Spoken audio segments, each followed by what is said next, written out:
Hey guys, I've had a lot of questions on how to do a quick recording to share out with students. I have a lot of teachers that want to share read alouds and some of their content with their kiddos. So I wanted to show you a couple tools that I've used. The one that I have right now is actually called Screencastify. It is a Google Chrome extension, which is really nice and easy to use. If you just do a quick Google search for Screencastify, it appears up here on your extensions. So mine is actually recording right now. I like this option. It saves immediately into your Google Drive. And then it also allows you to embed this little bottom corner that you see so that your students can see your faces, which is really important for that social connection.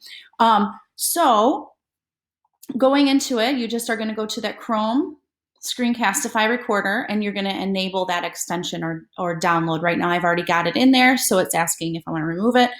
It gives you some instructions in here. It's really easy to use again, and if you have any questions moving forward using that, just let me know. Another tool that you could use that a lot of teachers have used in the past is called QuickTime. So by pressing F4 on your keyboard, okay, and I'm not sure if you can see this at the moment, but you're going to be able to find QuickTime, and it's that Q. So down in the bottom, you can see mine's right here, the QuickTime player. I use this a lot of times if I want to do an audio recording. So I'm going to click on that and show you what it looks like.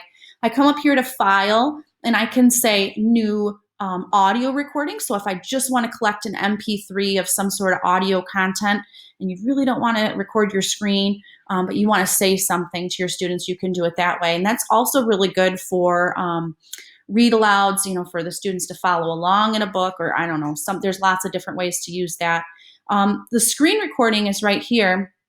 And then when you click on that, it's going to allow you to do just a partial screen. So as I click this record button, what's going to say in the middle of my screen is it's going to say, do you want to record your full screen? Or click and drag your mouse so that it's actually recording just a part of your screen. So if you want to share your whole screen or part of your screen, the only downfall to this is going to be that you can't embed your face, so that could be a downfall for you or not.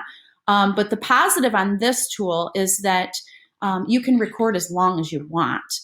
So the other tool that I shared, the Screencastify, you cannot. It is only a 5-minute limit.